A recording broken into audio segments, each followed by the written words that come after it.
Hello everyone, welcome to my YouTube channel.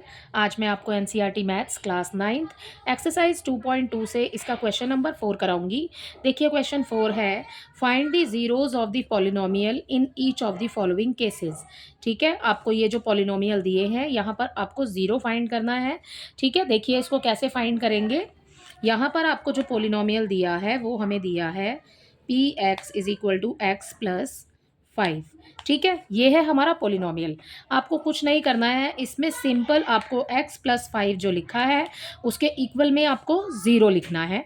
ठीक है, जब हम ज़ीरो लिखेंगे तो हमें x की वैल्यू यहाँ पर मिल जाएगी। देखिए हमने x लिखा आगे, और ये जो प्लस 5 है ये उधर चला जाएगा तो ये हो जाएगा -5। ठीक है, आगे तो ज़ीरो लिखना ही है। ठीक है ना, तो ज़ीरो और ये हो जाएगा +5, ये हो जाएगा यहाँ आकर के इक्वल के साइन के बाद जब आएगा तो ये हो जाएगा माइनस में।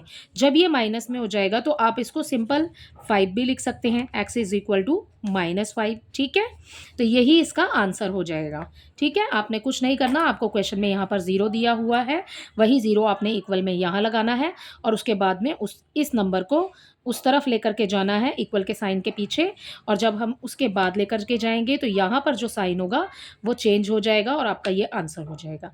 ठीक है, तो ये रहा इसके फर्स्ट पार्ट का आंसर।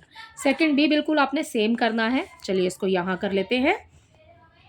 इसका सेकंड पार्ट देखिए, यहाँ आपको दिया है P x is equal to x minus 5। तो आपके पास में पोलिनोमियल जो है वो है x minus 5 is equal to आप लगाएंगे ज़ीरो। ठीक है, अब हमने यहाँ पर ज़ीरो रखा, ये हो गया एक्स, अब ये 5 उधर जाएगा तो ये हो जाएगा +5। ठीक है, और ज़ीरो तो आपके पास है ही। ठीक है ना, तो अब आप ज़ीरो में 5 प्लस करेंगे तो कोई फ़र्क तो पड़ना नहीं है, तो आप यहाँ पर इस नंबर को डायरेक्ट भी लिख सकते थे ज़ीरो ना लिख करके, लेकिन यहाँ पर ज़ीरो लिख दिया है मैंने। ठीक है, तो अब आप यहाँ पर 5 लिखेंगे। ठीक है, तो x की वैल्यू यहाँ पर हो जाएगी 5। ओके, इसका थर्ड पार्ट देखिए। इसके थर्ड पार्ट में आपको दिया है P x is equal to 2x plus 5। तो पोलिनोमियल है हमारे पास में 2x प्लस 5। ठीक है, इक्वल में लगाएंगे ज़ीरो।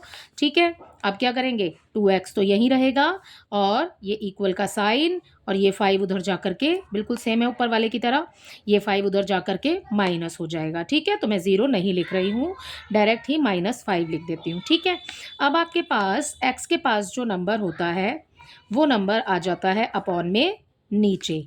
ठीक है, और ये -5 आ जाएगा ऊपर। ठीक है, तो ये है x की वैल्यू यहाँ पर -5/2। राइट, अब इसका फोर्थ पार्ट देखिए। इसके फोर्थ पार्ट में आपको दिया है P x is equal to 3x minus 2। तो पोलिनोमियल है हमारे पास 3x माइनस 2, इक्वल लगाएंगे हम ज़ीरो। ठीक है, अब क्या करेंगे, 3x यहीं रहेगा, माइनस का 2 है उधर जा कर के प्लस में हो जाएगा, तो हमें प्लस लगाने की ज़रूरत नहीं है, आगे हम सिर्फ 2 लिख लेंगे। ठीक है, अब क्या करेंगे, ये x यहाँ रहेगा। ठीक है, अब ये आ जाएगा अपॉन में। राइट, तो ये हो जाएगा 3 नीचे और 2 आ जाएगा ऊपर, तो इसका आंसर हो जाएगा 2/3। ठीक है, तो इसी के साथ इसका फोर्थ पार्ट भी कंप्लीट होता है। देखिए इसका फिफ्थ पार्ट। इसके फिफ्थ पार्ट में आपको दिया है यहाँ पर P x is equal to 3x। ठीक है, ये आपका सवाल है, आपको दिया है यहाँ पर 3x। अब क्या करेंगे, 3x लिखा, सेम, इक्वल लगाया ज़ीरो। ठीक है, अब क्या करेंगे, अब देखिए बिल्कुल ऊपर वाले की तरह हो गया है, जैसे कि 3x और यहाँ पर इक्वल है 2। ठीक है, अब यहाँ है 3x इक्वल है हमारे पास में ज़ीरो। अब यहाँ से कुछ उधर तो ले जा नहीं सकते, लेकिन क्या करेंगे, x की वैल्यू आपने निकालनी है, तो ये जो 3 है इसके साथ ये आ जाएगा नीचे, और ये जो ज़ीरो है यहाँ पर ये आ जाएगा ऊपर। ठीक है, अगर किसी भी नंबर के ऊपर न्यूमरेटर में अगर ज़ीरो हो और डिनोमिनेटर में कोई भी नंबर हो तो उससे कोई फ़र्क नहीं पड़ता है, जो न्यूमरेटर में होता है ज़ीरो तो वही इसका आंसर आ जाएगा ज़ीरो। तो x की वैल्यू यहाँ पर आ जाएगी ज़ीरो। तो इसका फिफ्थ पार्ट भी इसी के साथ कंप्लीट होता है। देखिए इसका सिक्स्थ पार्ट। ठीक है, इसके सिक्स्थ पार्ट में आपको दिया है यहाँ पर P x is equal to A X, और कोमे में आपको दिया है ए की जो वैल्यू है वो नहीं होनी चाहिए 0, ठीक है, नॉट इक्वल टू 0। देखिए इसमें पोलिनोमियल जो है वो है हमारे पास ए एक्स, यही नंबर जो है ये हमारा पोलिनोमियल है ए एक्स, ठीक है। इसके इक्वल में आप लगाएंगे 0। आपने क्या फाइंड करना है, एक्स की वैल्यू फाइंड करनी है आपने यहाँ पर, ठीक है। हमें इससे कोई मतलब नहीं है, आपने एक्स की वैल्यू फाइंड करनी है, वैसे ही करेंगे जैसे सारे कर रहे हैं। सिर्फ हमने ए एक्स लिखा, इक्वल में लगा दिया हमने 0। एक्स की वैल्यू हमें फाइंड करनी है तो हमने एक्स को रखा यहाँ पर, ए आ जाएगा नीचे और ऊपर आ जाएगा 0। अभी हमने इस वाले में क्या किया है, अगर 0 ऊपर है तो आंसर में 0 ही आएगा, नीचे वाले से नंबर से हमें कोई मतलब नहीं है, तो यहाँ पर एक्स की जो वैल्यू है वो 0 आ जाएगी, ठीक है, क्योंकि न्यूमरेटर में आपको 0 दिया है। ओके, अब देखिए इसका 7th पार्ट। इसके 7th पार्ट में आपको क्वेश्चन दिया है P X equal C X plus D, ठीक है, यही आपका पॉलिनोमियल है। बाकी जो आगे है वो हिंट है कि c is not equal to 0, जो c है वो 0 नहीं होना चाहिए, ठीक है, and C and D are real numbers, ठीक है।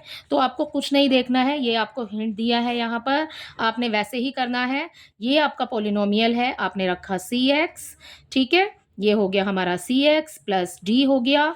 ओके, इसके बाद हम लगाएंगे 0, राइट। अब अपने सी एक्स ये यहीं आ जाएगा, ये जो प्लस में डी है ये उधर जा कर के हो जाएगा माइनस का, ठीक है, ये माइनस में हो जाएगा।